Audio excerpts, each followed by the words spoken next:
Hello बच्चों, चलिए प्रश्न को पढ़ते हैं और समझते हैं। एफ एक्स बराबर एक्स की घात 3+4, तब एफ इनवर्स 3 ज्ञात कीजिए। प्रश्न को हल करने से पहले प्रश्न के लिए हम मुख्य अवधारणा लिख लेते हैं, जिसकी सहायता से इस प्रश्न को हल किया जाएगा। मुख्य अवधारणा। मुख्य अवधारणा में हम इस बात को समझेंगे कि एफ इनवर्स एक्स कैसे प्राप्त किया जाता है। देखिए, समझिएगा इसको कि यदि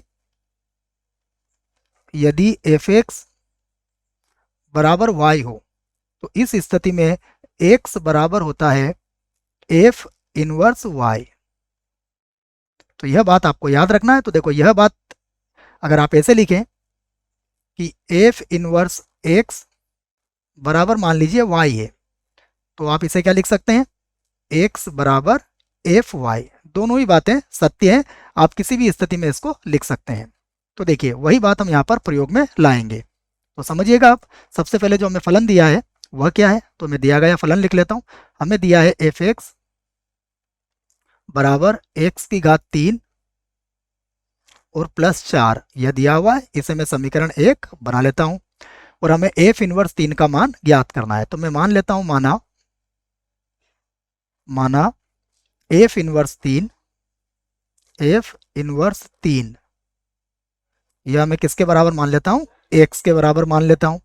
यदि मैं इसको एक्स के बराबर मानूंगा तो 3 किसके बराबर हो जाएगा? एफ एक्स के बराबर हो जाएगा। तो अब आप समीकरण 1 का प्रयोग करके इसे हल कर सकते हैं। तो देखो, समीकरण 1 में एफ एक्स का मैं लिख देता हूं इसको। अब समीकरण 1 से पूरा लिख लेते हैं। अब समीकरण 1 से देखिए, जब आप समीकरण 1 से लिखेंगे तो एफ एक्स का मान कितना आया आपका? 3 आ गया। तो ये हो गया 3 बराबर एक्स की घात 3 और प्लस हो जाएगा 4।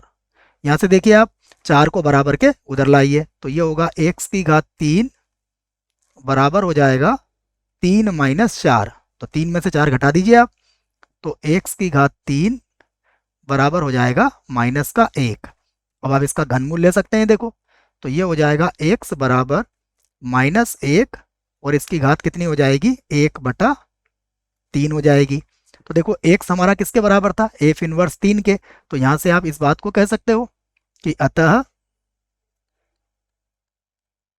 अतः एक्स की जगह पर रख दीजिए आप एफ इनवर्स 3, और यह किसके बराबर हो जाएगा?